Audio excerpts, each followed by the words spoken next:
Buenas tardes. La crisis económica del coronavirus queda reflejada en los datos del paro, que sube en Canarias. Óscar Herrera, el mes pasado aumentó un 12%. La pandemia hace estragos en el mercado laboral. A día de hoy hay en Canarias más de 450.000 personas que o no tienen trabajo o están afectados por los expedientes de regulación temporales de empleo. El Consejo de Ministros ha aprobado solicitar la cuarta prórroga del estado de alarma y el tercer tramo de los avales ICO para autónomos y empresarios. Silvia Mascareño.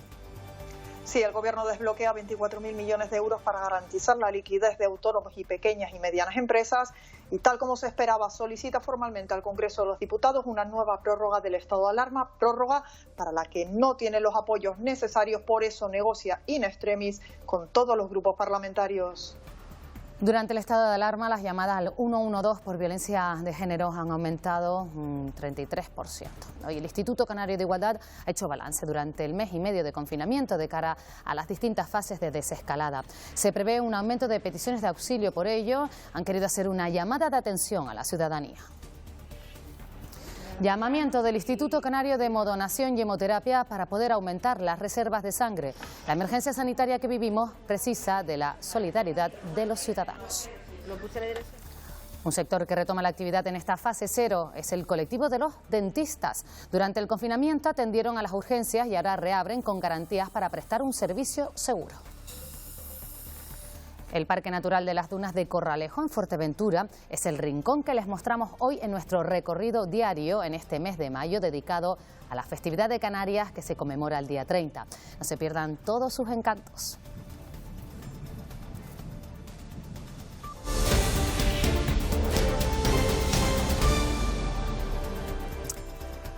Canarias ha cerrado el mes de abril con casi 255.000 desempleados, es un 12% más que el mes pasado, con algo más de 27.000 nuevos parados. Hay ahora 47.000 desempleados más que hace un año, es un incremento del 23% en el dato interanual.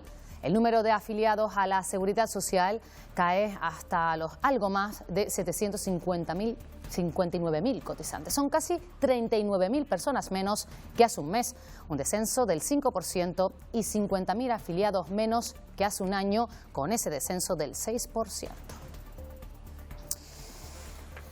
Evidentemente, unos malos datos del paro registrado que no tienen precedentes, lógicamente están marcados por el parón económico tras el estado de alarma declarado el 15 de marzo. El número de parados sube aquí en las islas por encima de la media del Estado. Se confirma que la economía canaria, Óscar Herrera, es de las más golpeadas por esta crisis. Sí, Canarias es la tercera comunidad autónoma en la que más ha crecido el número de desempleados en abril, solo por detrás de Baleares y Cataluña. Sorprenden esos datos tan elevados como ese aumento del 23% en el dato interanual. En cualquier caso, en esas listas del paro no están reflejados los afectados por los expedientes de regulación temporales de empleo. Así que ahora mismo la verdadera fotografía del mercado laboral es que hay 250.000 parados en Canarias y más de 200.000 trabajadores sometidos a ERTES. En total, más de 450.000 canarios que o no tienen empleo o tienen su trabajo en suspensión. Además, según las últimas estimaciones, Canarias habría destruido desde el 15 de marzo hasta ahora cerca de 60.000 puestos de trabajo. Para la patronal canaria, los datos del paro conocidos hoy son malos para las islas. Ya se evidencia de forma clara el duro golpe que la crisis sanitaria está asestando a la economía en toda España y en Canarias. Hay que decir que en Canarias el efecto casi se duplica al del resto de España por nuestra mayor dependencia del sector servicios, que es precisamente el más golpeado. Canarias es la tercera comunidad autónoma con mayor incremento del paro en el mes de abril. Si los empresarios no tienen mayor seguridad jurídica en cuanto a la prórroga de los ERTES y a la flexibilización de las exigencias que suscribieron al hacer esos ERTES, a la vuelta de verano nos encontraremos en Canarias con más de 300.000 parados.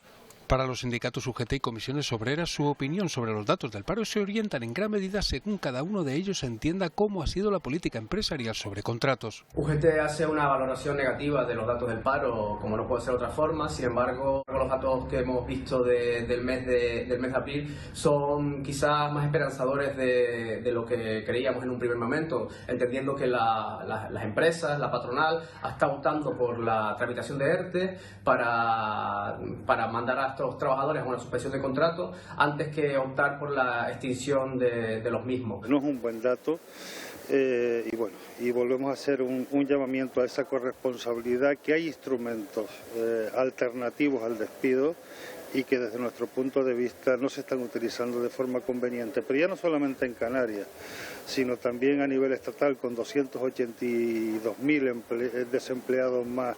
Para el gobierno canario, los datos obligan a afrontar retos en Canarias. Ha sido un dato malo debido al contexto en el que nos encontramos, en donde la paralización de la actividad económica producto del estado de alarma ha sido prácticamente total y en la que, yo creo que es importante tener en consideración a los retos a los que estamos llamados si queremos empezar a recuperar esa actividad económica y ese empleo.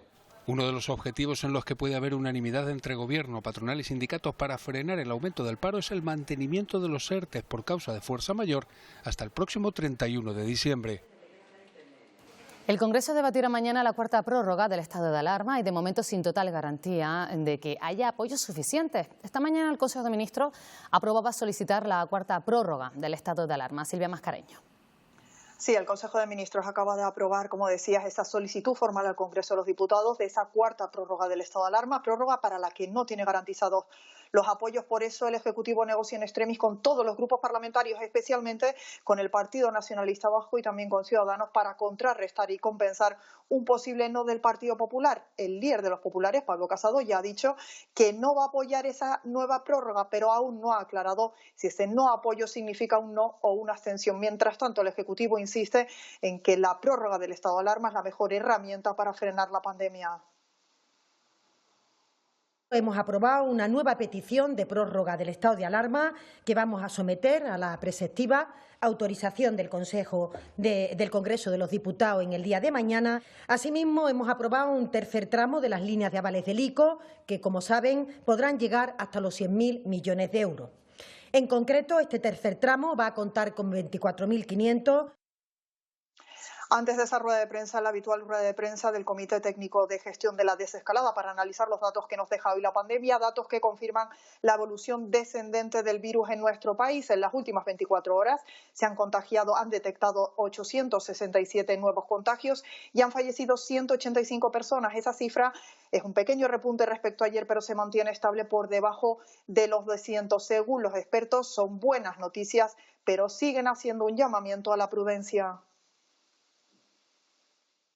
Buenas noticias en cuanto a la evolución de la epidemia, son las que estamos observando todos estos últimos días y las que tratamos de transmitir, pero mucha prudencia a la hora de ir reduciendo las medidas de restricción de la movilidad, porque todavía existe un riesgo, es cierto que ahora mismo pequeño, pero existe un riesgo de rebrote que nos podría llevar a una situación que no nos gustaría estar. ¿Cuál es la evolución del COVID-19 en Canarias? Bueno, vemos las cifras este 5 de mayo. En nuestro archipiélago en este momento se contabilizan más de 2.200 casos. Concretamente, hay 2.231 contagios en nuestro archipiélago. 142 personas han perdido la vida por culpa de este virus y 1.190 han recibido el alta. Segundo día de desescalada en La Gomera, la isla poco a poco comienza a recobrar la normalidad. Y ayer veíamos las terrazas llenas y mucha gente paseando durante el día. Patricia Clemente, ¿cómo ha comenzado el martes en la isla?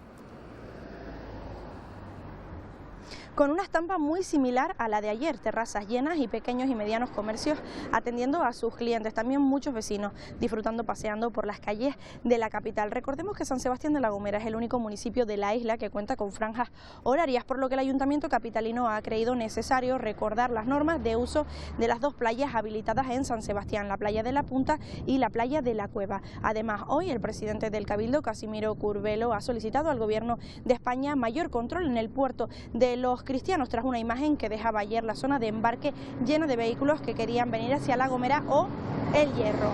También ha recordado la necesidad de contar con equipos de diagnóstico rápido, bien en el puerto de destino o directamente dentro de las dos navieras que conectan la isla de Tenerife con la isla de La Gomera.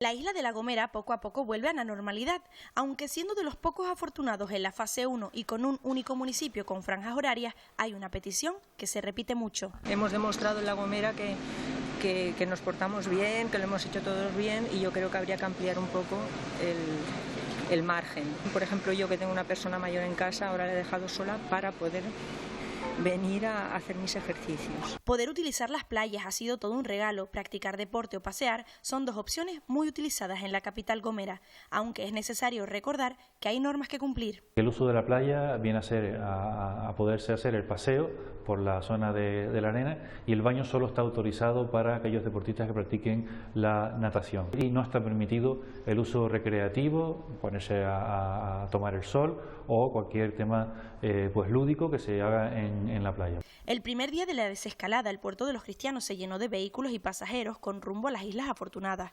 Tras estas imágenes, el presidente del Cabildo de La Gomera hace una solicitud para que aumenten los controles. Creemos que es imprescindible que el Gobierno adopte cuanto antes el tomar la decisión de que haya más seguridad de protección para la salida en el puerto de Los Cristianos. La isla de La Gomera practica deporte, pasea y compra, cumpliendo con las normas de la fase 1 y aprovechando ser uno de los pocos que pueden hacerlo.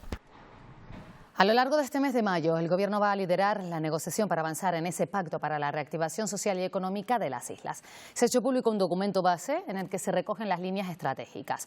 Uno de los apartados se centra, como no, en el turismo, el principal sector económico en Canarias. Canarias, destino turístico sostenible y seguro. Ese va a convertirse a partir de ahora en el principal reclamo de las islas para reconquistar los mercados. En la recuperación del sector será clave, dice el Gobierno, vender la seguridad sanitaria como un argumento competitivo en el plano internacional. Por ello se hará una potente promoción sustentada en la sostenibilidad y la seguridad para atraer de nuevo a los turistas. Estamos trabajando ya en los protocolos de seguridad turística, analizando cada uno de los puntos de toda la cadena de valor para garantizar la seguridad sanitaria, y el objetivo es la reapertura lo antes posible con garantías sanitarias para todo el mundo. Además, el Ejecutivo prevé impulsar un programa de inversiones públicas y privadas para rehabilitar establecimientos y mejorar la oferta turística. Todo ello con nuevas normas de convivencia para afrontar futuros riesgos biológicos. Se plantean incentivos para recuperar las rutas aéreas y en el sector alojativo se fomentará el consumo de productos kilómetro cero para reimpulsar la agricultura y la industria. El coronavirus ha obligado también a reorganizar el trabajo en la Administración para seguir prestando servicios. 8.000 empleados públicos lo han hecho de manera continua a través del teletrabajo y se ha potenciado la atención telefónica a los ciudadanos. Además, en los planes del Gobierno no entran, Marta Rodríguez, los despidos ni los ERTEs. Sí, es lo que ha dicho el consejero del área en el Parlamento. A día de hoy no está previsto adelgazar la Administración a través de despidos. Además, ha explicado cómo durante el estado de alarma se ha fomentado el teletrabajo y también el servicio de atención telefónica a través de las líneas 012, 112 y la que se activó de manera específica para informar acerca de la COVID. Entre las tres han atendido más de 700.000 llamadas. Entre las dudas planteadas por los grupos parlamentarios se le ha preguntado cómo está previsto abordar el proceso de reapertura de los juzgados. Por cierto, que en agosto 3 semanas se prevé que sean hábiles en la Administración de Justicia, y también los grupos han pedido al Gobierno que se dote a los empleados públicos del material de protección suficiente a medida que estos se vayan incorporando a sus puestos de trabajo. No hay ERTE en la Administración, ni ha habido propuesta de ERTE, ni hay planes de reducir ni es posible, ni se quiere, ni está en la voluntad del gobierno. Que urgentemente se provea mascarillas a todos los empleados públicos que tengan que trabajar de manera presencial y especialmente a aquellos que comparten espacios de trabajo con otros compañeros. ¿De qué forma se está gestionando todo este asunto para la avalancha de procedimientos que se prevé que va a sufrir la Administración de Justicia? Que se haya declarado del día 11 al día 31 de agosto hábil, ¿no? Me parece que va a ser complicado, más encima la situación que estamos viviendo, ¿no? Poder sacar así pues una convocatoria, digamos, masiva de policías locales porque, como decía, pues son más de 300 las plazas vacantes que tenemos. Es cierto y somos conscientes que cuanto más dure el estado de alarma, mayor será el daño económico y social para nuestro país y para Canarias. Insistimos en que se dote a todo el personal de los medios de protección individual necesarios y de calidad. La modernización de la Administración Pública de Canarias en todas sus instancias es un trabajo que ahora no podemos abandonar. Hemos hecho de la necesidad virtud. Se ha constatado que la menor actividad humana ha repercutido en la calidad del aire y en los espacios naturales. Pero el Gobierno de Canarias ha encontrado relación también con los incendios forestales que se han reducido de manera muy importante. El año pasado, en el mismo periodo de comparación entre el 1 de marzo y el 6 de abril, fue en Canarias en torno a los 454 incendios forestales. Este año, en el mismo periodo, se producen 96 incendios forestales. Es una reducción drástica que establece una relación directa entre la acción humana y los incendios forestales que se producen en Canarias. Como comentábamos, el Congreso debatirá mañana la cuarta prórroga del estado de alarma y de momento sin total garantía de que la petición del Gobierno pueda contar con los apoyos suficientes. Coalición Canaria ya ha dicho que se abstendrá porque asegura que el Gobierno central trata de imponer y no de llegar a un consenso ni con los partidos políticos ni con las comunidades autónomas.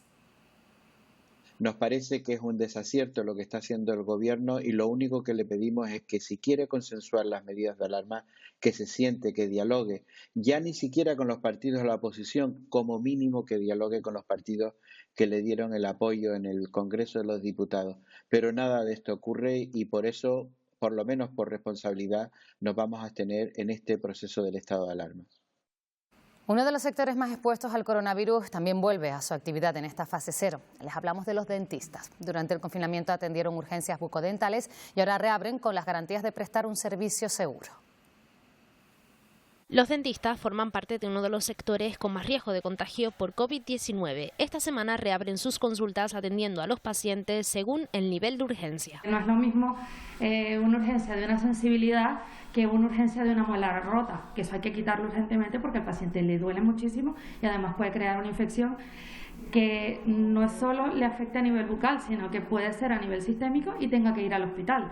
Y lo que tenemos que evitar es que los pacientes por urgencias dentales vayan al hospital. Precisamente, el atender urgencias bucodentales les convertía en un servicio esencial durante el confinamiento. Fracturas dentales, abscesos, cosas que fuesen muy dolorosas y que no se pudiese esperar a que terminara el confinamiento para atenderlo. Un sector que vive con cierta incertidumbre esta desescalada a pesar de contar con las medidas de seguridad. Ahora mismo no tenemos claro qué es lo que se puede y lo que no se puede hacer. Simplemente vamos a ir recuperando la normalidad, atendiendo a los pacientes con las urgencias que salieron durante el confinamiento. Y recuerdan, tienen que venir solos, no deben venir acompañados, pero en caso de los menores de edad pues tendrán que venir con sus padres o algún paciente dependiente. No deberían llevar joyas, no estamos exigiendo mascarilla porque aquí tienen que quitársela. Al momento de la llegada pues se limpiarán las manos con geles hidroalcohólicos. Según el Colegio Oficial de Dentistas, solo el 2% de los profesionales resultó contagiado por COVID-19. Prueba de ello son los altos estándares de seguridad que manejan de forma habitual.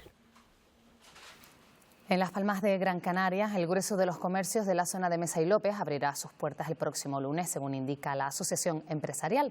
Estos días están con algo de incertidumbre sobre qué medidas adoptar para atender a la clientela, pero afrontan, Verónica Hernández, la vuelta a la nueva normalidad con optimismo. Sí, la imagen aquí en la zona comercial de Mesa y López es muy similar a la de la semana pasada, con más afluencia de público, eso sí, pero con la mayoría de los comercios con la verja aún echada. Los comerciantes están acondicionando sus locales para ofrecer el mejor servicio posible a la clientela y sobre todo un servicio que garantice su seguridad. Tiene previsto abrir al público, la mayoría de ellos, el próximo lunes. Los comercios que sí hemos visto abiertos ya hoy son las peluquerías y las ópticas, que prestan un servicio sanitario y que están aplicando un nuevo protocolo de actuación para atender a la clientela. Las ópticas han podido abrir desde la entrada en vigor del estado de alarma y esta lo ha hecho atendiendo los casos urgentes. Las ópticas no somos vendegafas, las ópticas somos servicios sanitarios de la visión. ¿Usted sabe la de sanitarios que han venido a por lentes de contacto o a por líquidos de lentes de contacto para poder estar dando ese servicio sanitario? Ahora, en esta nueva fase, ofrecen todos los servicios. Porque nos hemos dotado de todos los elementos de protección, no solamente para nuestros clientes, sino también para nuestro personal. Hemos adaptado las medidas de seguridad, como la distancia, mampara, nuestro personal con caretas y mascarilla en el caso que pasemos a gabinete. Tenemos además un sistema para desinfectar las gafas por luz ultravioleta una vez que se ha tocado. Rotura de gafas, lentes de contacto o líquidos de desinfección son las principales demandas de la clientela de esta óptica, dotada ya de las medidas de seguridad. Agradecer a las empresas canarias, porque de verdad que creo que tenemos que entre todos ayudarnos, y han hecho un gran esfuerzo y están haciendo un gran esfuerzo, lo cual quería agradecerlo públicamente a estas empresas canarias.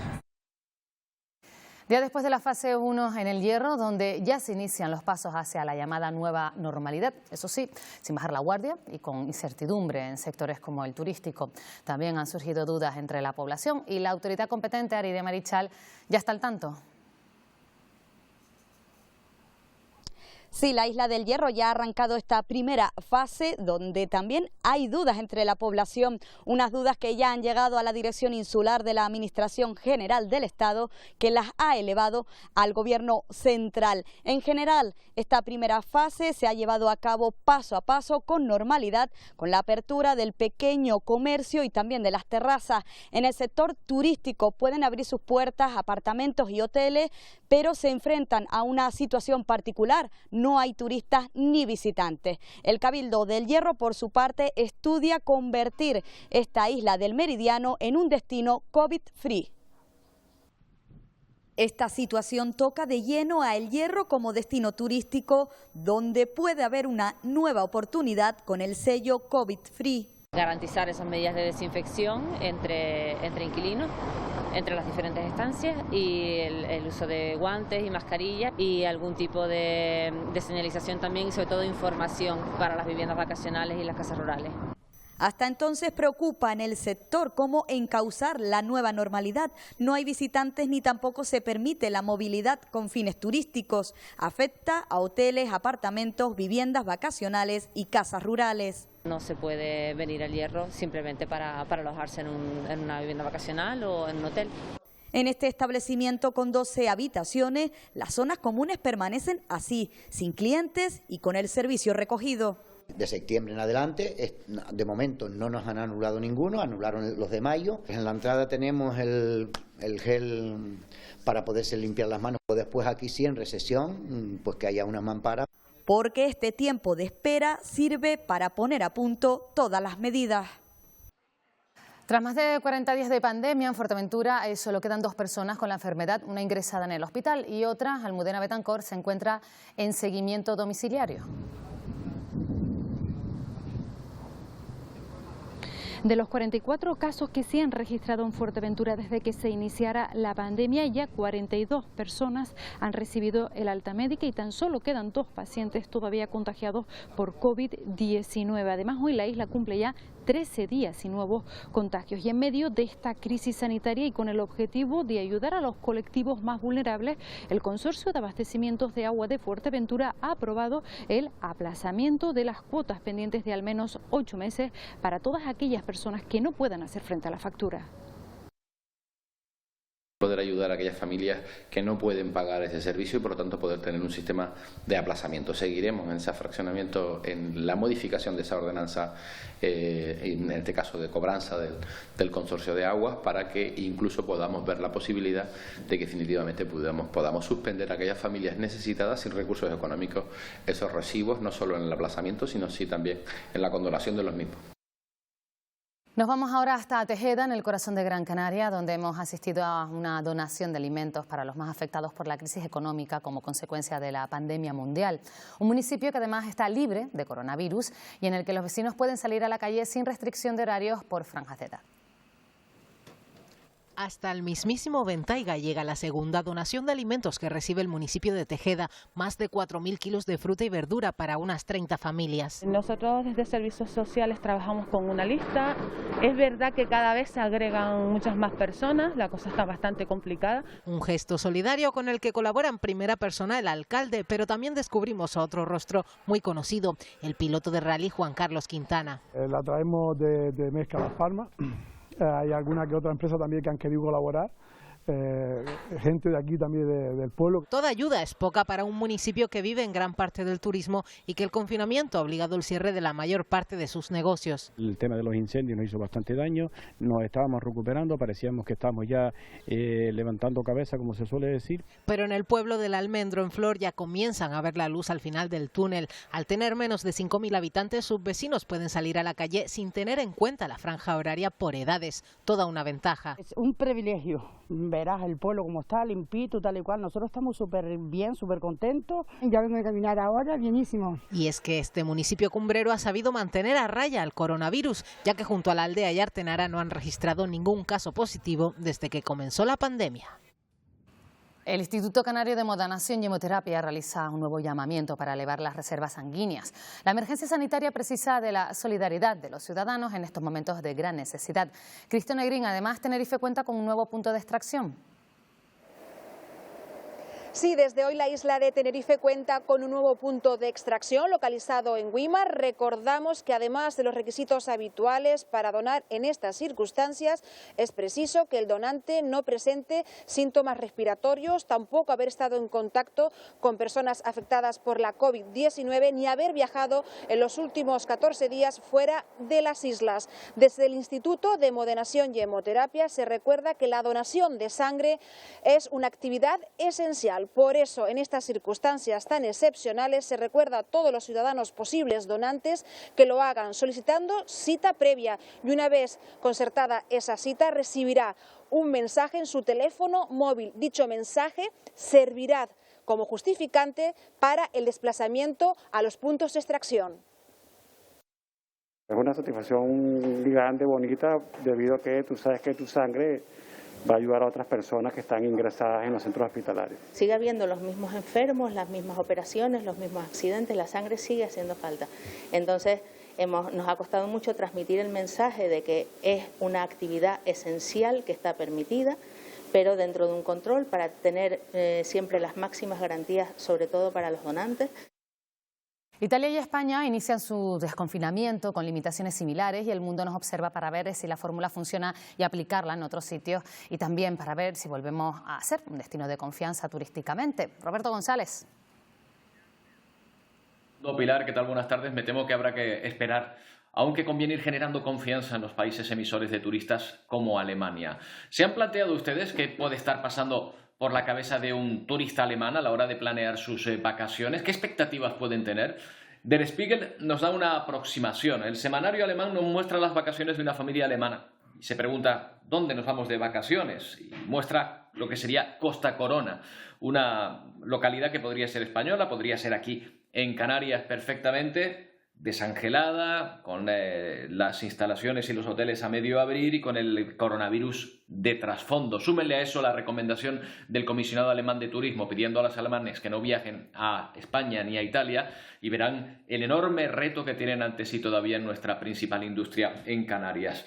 Por lo demás, en el resto de la prensa internacional se centran en la apertura de Italia, sobre todo en el desconfinamiento que Washington Post trata como un experimento público, probablemente porque muchos países nos estén observando para ver qué medidas tomar y cuáles no. cuando ellos lleven a cabo esta actividad. En Daily Telegraph, por ejemplo, los ingleses prefieren la parte más amable, que es la de unos abuelos que se reencuentran después de mucho tiempo con sus nietos. Por cierto, que en Estados Unidos ya hay algunos estados que han comenzado ese desconfinamiento y que resume muy gráficamente, como siempre, New Yorker, con la esperanza del confinamiento, alguien que ve desde su ventana todavía encerrado en Nueva York la vida abriéndose paso sobre un semáforo que es quien regula ahora nuestras vidas, diciendo lo que se puede hacer y lo que no. Son imágenes de Florida, uno de los 7 estados norteamericanos que han reabierto su economía desde este lunes. Aquí los restaurantes empiezan a levantar la persiana a medio gas con pocos clientes.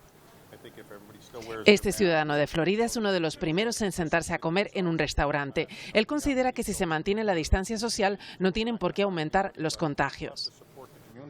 Lo cierto es que mientras en la calle todo está en calma, en los hospitales la situación es diferente. Según los datos que se han filtrado del entorno del gobierno norteamericano, la Casa Blanca calcula en privado que el ritmo de muertes podría duplicarse hasta llegar a las 3.000 al día. Sin embargo, la presión por reabrir la economía en el país más golpeado por el coronavirus es enorme, tanto que en Boston decenas de personas han vuelto a manifestarse para que se reanude la actividad. Y el último en sumarse a la reactivación es el gobernador de California, Gavin Newsom, que ha anunciado que el viernes abren las tiendas minoristas en este estado, el primero en ser golpeado por el coronavirus.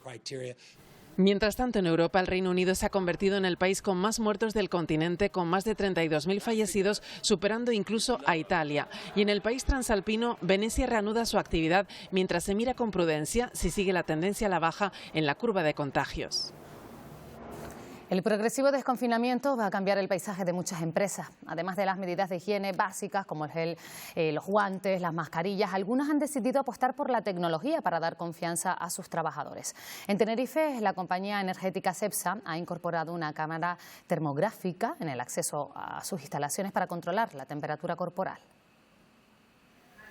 Su apariencia es similar a la de una cámara de seguridad. Las cámaras termográficas hacen las funciones de un gran termómetro, pero con dos importantes ventajas: su velocidad y que no es necesario estar en contacto directo con el paciente. Empresas como la compañía energética Cepsa en Tenerife ya han incorporado este sistema para que sus trabajadores puedan regresar con total seguridad. Hemos instalado 3 cámaras, ¿no? En de los 3 puntos de acceso, está en el acceso principal, pero también en los otros 2 accesos. A medida que nos acercamos al control de acceso de la empresa, la inteligencia artificial de la cámara térmica permite identificar a cada una de las personas que pasan por delante del objetivo. En ese momento detecta nuestra cara y mide la temperatura. En el caso de que presentemos una superior a los 37,2 grados, el aparato emitirá una señal de alerta. También tiene otros elementos como el black body, que lo que hace es estar calibrando permanentemente pues el sistema, ¿no? De tal manera que este sistema es un sistema que tiene una muy alta precisión. El protocolo que tenemos establecido es que si un trabajador llega y la temperatura es superior a 37,2, el vigilante lo va a detectar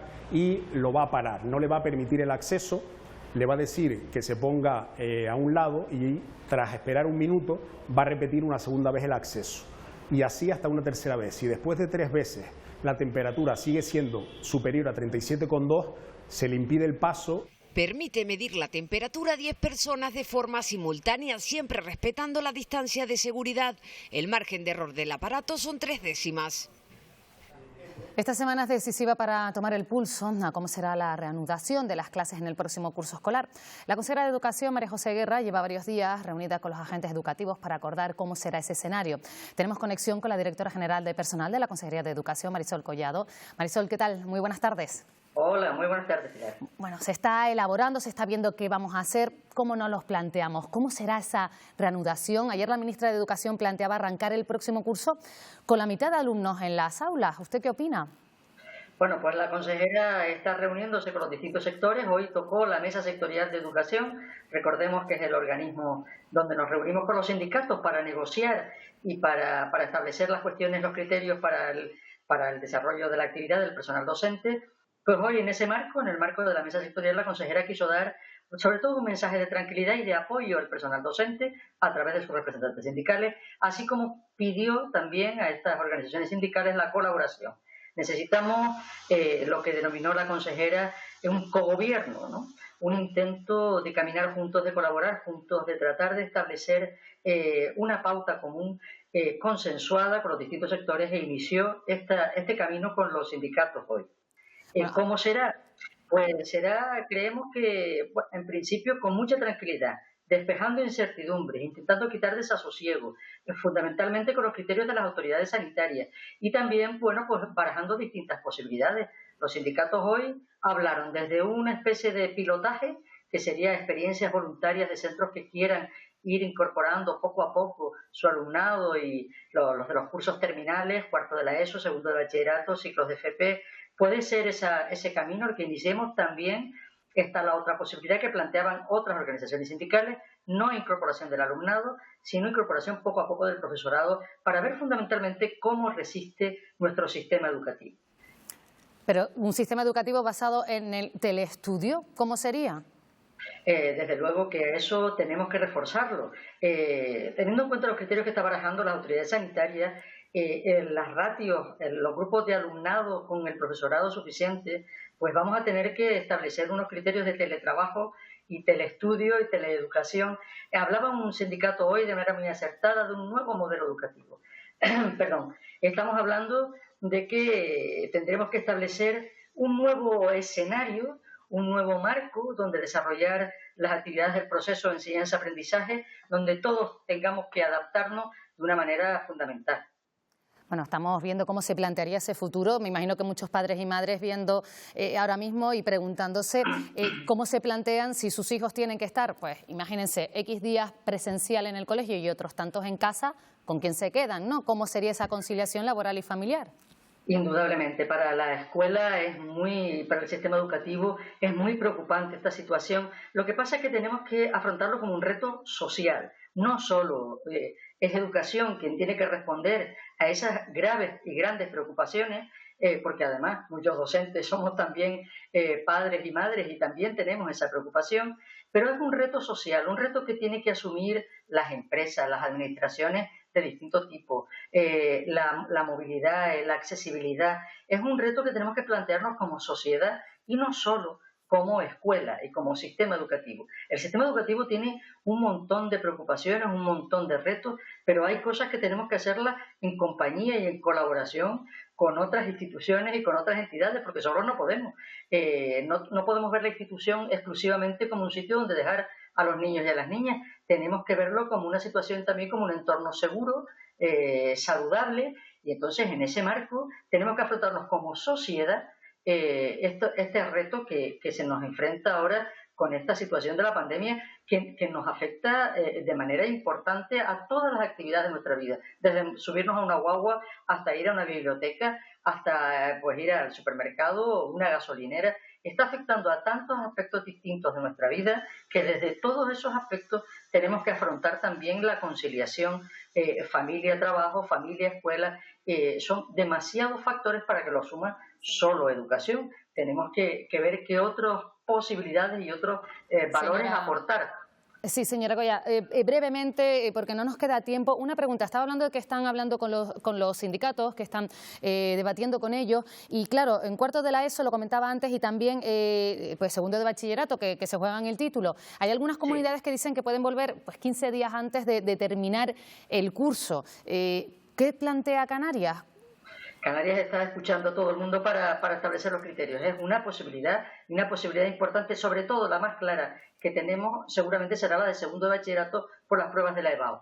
Pero todavía no hay nada decidido y estamos sondeando a todos los agentes en este sentido.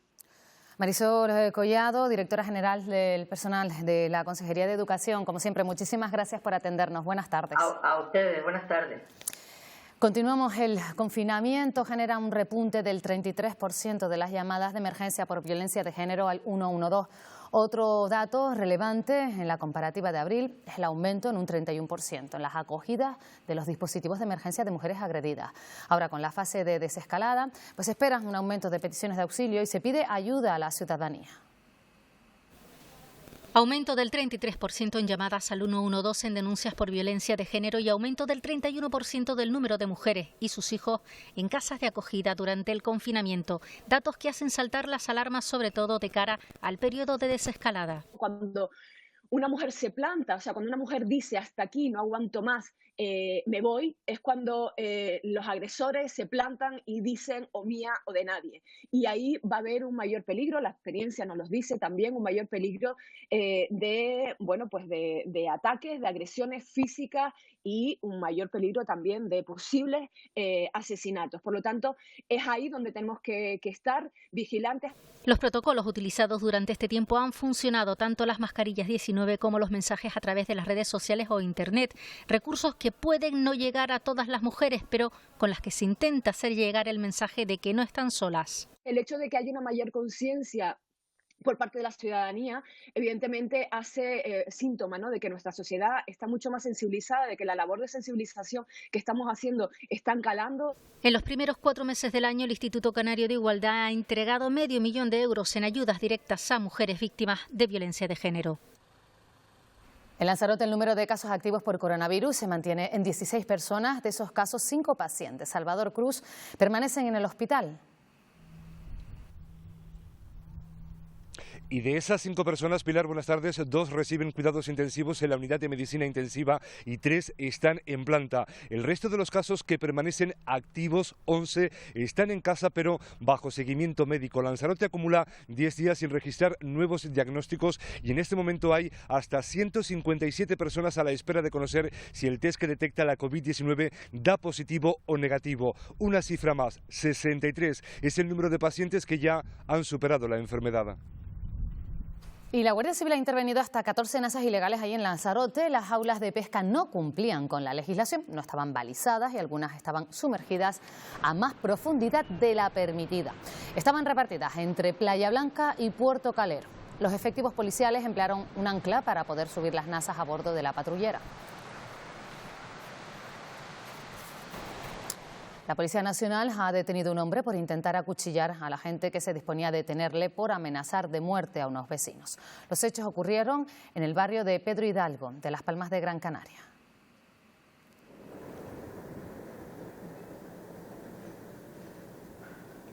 El hombre de 54 años amenazó de muerte a 2 vecinos del barrio de Pedro Hidalgo con un cuchillo de 18 centímetros de hoja y una lanza artesanal de 2 metros. Tras una llamada de un residente, la Policía Nacional acudieron al lugar. Al ser sorprendido en un barranco escondido entre la vegetación, el hombre se abalanzó hacia los agentes intentando clavar el cuchillo a uno de ellos en el abdomen. El mismo, de manera sorpresiva, se lanzó contra uno de los agentes tratando de clavar el cuchillo en su abdomen. Finalmente fue desarmado, reducido y detenido como presunto autor de un delito de amenaza. Es el 8º día consecutivo que no se detecta ningún contagio por COVID-19 en la isla de La Palma. Además de que las altas duplican ya a los positivos. May Navarro. En la actualidad, la isla contabiliza 27 casos activos por COVID-19, de los cuales tan solo 2 personas continúan ingresadas en plantas de medicina interna del Hospital General de La Palma. Los afectados restantes continúan en aislamiento domiciliario bajo seguimiento médico. La buena noticia es que contamos ya con 55 altas definitivas por COVID-19 en la isla de La Palma. No cabe duda que son datos muy positivos. Pero este martes, además, en el que se ha celebrado el Día Internacional de la Matrona, nosotros nos hemos venido hasta aquí, hasta el Hospital General de La Palma, para descubrir cómo estos grandes profesionales han desarrollado su labor a lo largo de estos meses en los que aquí en la Isla Bonita han nacido 17 bebés. Puedes encontrarnos en tus recuerdos, en los momentos. Ser matrona representa una labor muy loable y milagrosa hasta cierto punto, ya que gracias a estas profesionales es posible la venida al mundo de nuevas vidas. Hoy, como cada 5 de mayo, se celebra su día, pero este año más especial aún si cabe, y es que las medidas de prevención contra el COVID-19 han modificado su rutina laboral, pero no por ello su entrega. El reestructurar todo nuestro espacio dentro del paritorio, el acompañamiento, el tener que, cuando la matrona es un profesional absolutamente absolutamente cercano, quizás tener que mantener esa distancia o esa mascarilla que quita muchísimo de toda la comunicación que forma parte de crear el ambiente del planeta Parto. Con ellos además se han actualizado los protocolos de actuación con el objetivo de ofrecer seguridad a las nuevas familias. Todo esto se va continuamente renovando porque van saliendo nuevos estudios, siempre en pro beneficio de madre y bebé. 17 nacimientos en la isla durante el confinamiento. Estas profesionales no lo dudan. Agradecerle a todas las mujeres y sus familias por la confianza depositada en nuestro equipo, porque a pesar del miedo y de todo lo que se está viviendo, vienen con todas las ganas, la ilusión. Acompañamiento personal y buen atendimiento sanitario son las claves del éxito de nuestras matronas, profesionales que dan vida. Además de las actividades puestas en marcha en la web, Santa Cruz Conecta Hogares, el Ayuntamiento de Santa Cruz de Tenerife, en contacto con los centros de educación del municipio, hace llegar a las familias sin medios el material necesario para que los pequeños mantengan las actividades escolares desde casa. También estudia desde el área de movilidad circuitos para la práctica de deporte, entre los que figurará el cierre de algunas vías en los horarios asignados al deporte. Se está haciendo un estudio por parte de movilidad riguroso para ampliar vías y que no sean cualquiera vías. No solo por la dificultad para los coches, para poder entrar en garajes. Sé que algunos ayuntamientos han tenido dificultades porque han cortado alguna vía y luego después ha sido invadida por las peatones, pero sí que tenían que entrar los coches a los garajes poniendo en riesgo la seguridad de las personas que estaban practicando deporte. El Instituto para la Diversificación y el Ahorro de la Energía ha sacado un programa de ayudas para la instalación de energía fotovoltaica. A Canarias le corresponden 20 millones, la mitad de la cantidad destinada a Baleares, con la mitad de población. El Cabildo de Gran Canaria ha presentado alegaciones porque no está de acuerdo con ese reparto. Exigimos, por tanto, que se conceda a Gran Canaria 95 megavatios de potencia a instalar frente a los 32 megavatios previstos en el borrador que hemos visto estos días. No vamos a permitir que se discrimine a esta isla y a sus promotores, a sus instaladores, a sus instituciones públicas. La Catedral de Santa Ana en Las Palmas de Gran Canaria no sufrió un incendio este lunes en el que tuvieran que actuar los bomberos de la capital. Es el último bulo que ha estado circulando por las redes sociales, acompañado de un vídeo de un incendio en la catedral, pero que sucedió hace 3 años. Un vídeo en el que una de las puertas laterales de la Catedral de Santa Ana en Las Palmas de Gran Canaria arde en llamas circuló este lunes por las redes sociales. La noticia del supuesto incendio fue incluso publicada por algunos medios de comunicación de las islas que dieron veracidad a las imágenes y sobre todo creyeron que eran actuales. Luego llegó este tuit de los bomberos de la capital Gran Canaria en el que aseguraban que no han cubierto ningún servicio este lunes en el templo capitalino y que el vídeo en cuestión es de hace 3 años. Uno de los detalles que llama la atención es que ninguno de los testigos que aparecen en el vídeo porta mascarillas ni guantes de protección. Es una de las pruebas que demostraría que ese incendio no fue este lunes. El precursor o precursores de este último bulo podría estar infringiendo el artículo 557 de nuestro Código Penal, el referido a desórdenes públicos. Esto cada vez más va a ser perseguido por los cuerpos de seguridad del Estado y por la Fiscalía, porque a medida que vamos avanzando en el uso de las tecnologías, también vamos haciendo un esfuerzo mayor en el control y seguimiento de este tipo de prácticas delictivas. Cada vez será más probable que empecemos a ver que la tecnología y los delitos informáticos tendrán mayor presencia en los juzgados y serán cada vez más estudiados o perseguidas las conductas de este tipo. Según el Observatorio de Delitos Informáticos de Canarias, desde que comenzó el estado de alarma, la ciberdelincuencia ha aumentado un 70% en todo el país. No extiendas tampoco el virus de la falsedad. En este mes en el que celebramos el Día de Canarias, seguimos conociendo los rincones más emblemáticos de nuestra naturaleza. Hoy la parada es en Fuerteventura, concretamente en el Parque Natural de las Dunas de Corralejo. La isla de Fuerteventura es una isla muy antigua, entonces cuando se produjo la glaciación, el mar retrocedió. Las arenas del fondo marino que en ese momento existían quedaron al descubierto y los vientos lo que hicieron fue meterlas hacia adentro. Así nació el mayor parque dunar que se conserva en la Macaronesia. Declarado como parque natural en 1994, conserva intacta su espectacularidad y es sin duda la mejor carta de presentación de la naturaleza majorera. Es un jable, como decimos aquí en Canarias, que además es una palabra que viene del francés, de los primeros conquistadores, y que habla de esos terrenos llenos de arena que no son productivos y que, sin embargo, para los majoreros se ha convertido justo en lo contrario. No hay nada más productivo que ese paisaje de dunas, que es el que atrae a millones de turistas. De una belleza única, el Parque Natural se caracteriza en su zona norte por una arena fina y blanca en constante movimiento, siempre bailando al son de los vientos alisios que no paran de soplar durante todo el año. La zona más al sur es puro contraste entre la arena blanca y el ocre de la piedra volcánica, cuya principal protagonista es Montaña Roja. Naturaleza salvaje con una biodiversidad propia. Las dunas albergan una amplia variedad de especies vegetales y animales que, gracias a la prolongada ausencia de visitantes, han recuperado parte de su espacio.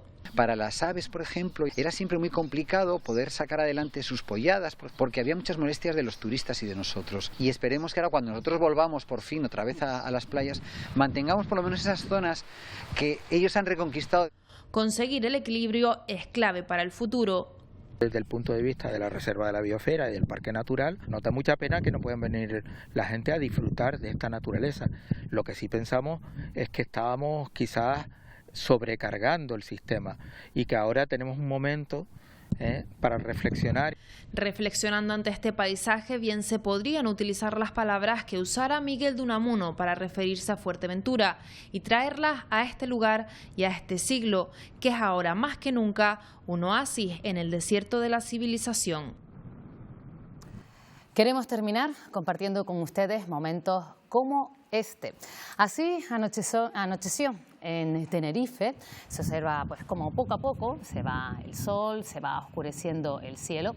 Es un instante recogido por nuestros compañeros Andrés Pérez Rodríguez y Andrés Pérez Martínez, justamente desde el mirador de Humboldt. En Gran Canaria, los compañeros Gloria Torres y Manuel Minviela han captado el paisaje desde el mirador del Paseo de San Antonio.